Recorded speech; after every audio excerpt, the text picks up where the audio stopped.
Ben, you're a fast guy, you're a racer, you love fast cars, and so can you explain to me why there's anyone watching this who has not very quickly hit that subscribe button? Listen, I'm going to do this as fast as I can. What are you waiting for? This is a race car. We don't take things slowly. This is a violent, very violent thing. We need you now or we're going to come get you in this car very quickly. Do it. He means it. Now. Now. Today, now, like right now. Like, what are you doing still watching this? Let's go. Hit the subscribe button. There's like 6.6% of you who are watching this video who need to be subscribed. Why aren't you? You're watching the video, just click the button.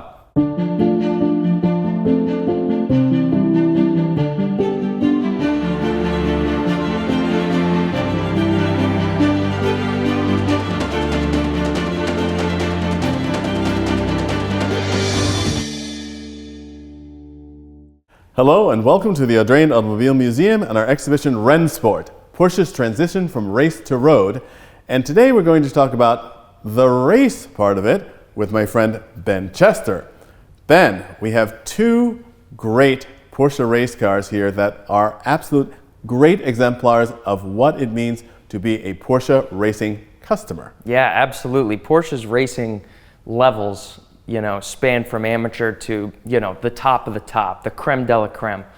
This is a car, this 997 Cup, that in, the era of 2010s, anyone could go in and buy if you basically could prove you could run the car in a series. If you had the funding, if you had a team, and you could prove, you could lump this car around and compete in racing, you could go in and buy this car. And I think it really shows how dedicated Porsche is to every level of racing, not just LMP1 at Le Mans. And it's one of those things that it benefited Porsche in two ways. One is the fact, of course, that they could actually lower the cost of their own racing program by making more cars and selling them to customers.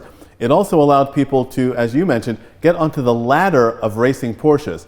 Because, as you mentioned, the Cup Series and the various Cup Series, including and up to the Porsche Super Cup, which I remember quite well watching as a support race for the Formula One, you saw people who were, people always talk about great races coming up through karting or through dirt tracking. There were some really interesting and very capable amateur racers that raced in the Cup Series, and once they got to Super Cup, these were people at the level that some of them did actually race at Le Mans and Daytona and Sebring. So this is very serious racing with very serious racing equipment. Right. And I think it also encouraged and produced a whole group of people who wanted to really get more out of their car, out of their driving experience, so therefore also allowed Porsche to build a lot of these RS models, these race cars for the road. Yeah, absolutely. And the way I think about these Cup Series, it's really like grown-up go-karting, right? Like you said, there's a lot of amateur drivers, a lot of young guys, maybe with family funding that want to help them get through the ranks. I think this is a great way to do that. A lot of older gentlemen too who say, well, I've got the money. This is something I can get into without spending maybe millions or even without trying to get into a league that they probably know that they won't get in. So you do see a mix of ages, you see a mix of demographics in these leagues, which I think is very cool. And like you said, it helps Porsche develop their models. They get real feedback from real drivers. They're not just looking to the best of the best. And what really is the theme of the show, it takes that knowledge from all the levels of racing and pumps it right into their road car program, and seeing their road car program accelerate, more quickly with technology they may not have had available without the racing program. So. And one of the things is that people are more aware certainly of the 911 GT3 program. And by the way, just a little aside about GT3. The development of GT3 is to me one of the most exciting things in recent times for me, because finally we actually get to see on the racetrack cars that look like and relate to the cars that are sold on the street. To me, that is true sports car racing. And it's so wonderful to see that really come back. And Porsche, frankly, really was the sort of the foundation of that, because the Porsche GT3 program was so big in racing and remains so big in racing that it really allows other manufacturers to say, wow, they're doing this with their program, why don't we get in on the bandwagon? Yeah, definitely. And Porsche's really been a proponent of this since the 80s and the 90s. But you're seeing other manufacturers like AMG.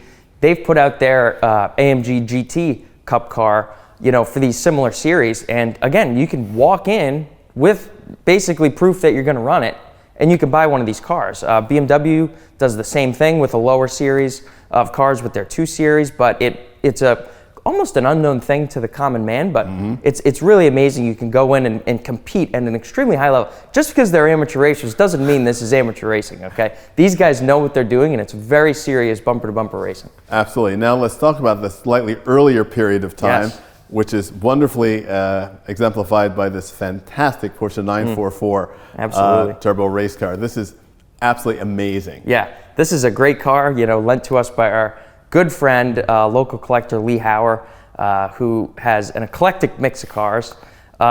He races this car in hill climbs around the world.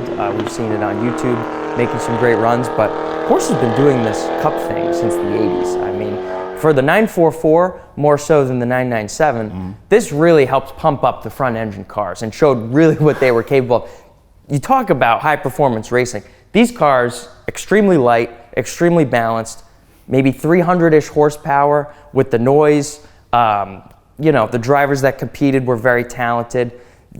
This helped really to show what this car was capable of. And you, as a former 944 owner, you know about the balance of these cars. People who have not experienced these cars have no idea. No, they don't. And I think what makes them really unique compared to a BMW, which I'm a BMW. I know we're in the Porsche show, but you got to graduate from BMWs before you get to Porsche. But putting that aside, the main difference between a BMW, which to me is the premier front-engine driving experience, to a 944 or a turbo is the transaxle.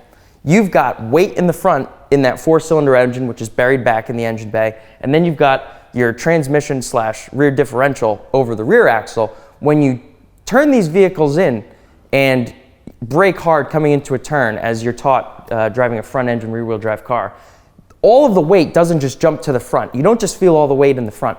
It kind of claws down almost like an all-wheel drive car, and you feel all 4 corners grip. The weight transfers right through the middle of the car. It doesn't get too front heavy. It doesn't get too rear heavy. It's just extremely balanced. It's a great experience. Absolutely brilliant. And here in the exhibition on the wall, we have this great ad that Porsche ran with the racing turbo next to the street turbo, clearly saying, we have built these cars with the same mind at the same time. This is the one you drive to the grocery store. This is the one we win races with. Yes. And the street car with, I would say, generally minor modifications can get to a Turbo Cup spec. Obviously you need a roll cage and the exhaust, and there's a number of other things that are unique to this car, like the magnesium wheels, which are great, but really, really premier driving experience that I think this Cup Series allowed Porsche to show that this is a top-level driving experience. This isn't just an entry-level car.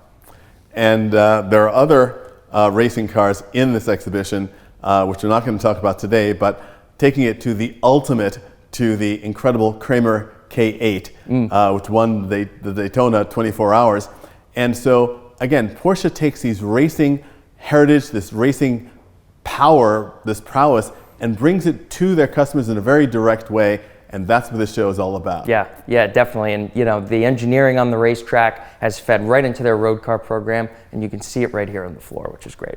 Well, right here we have the Rennen part of Rennsport. And thanks a lot, Ben. And in the next video, we'll come back to the street and see how some of this aggressiveness and engineering has been translated to a car for track and street.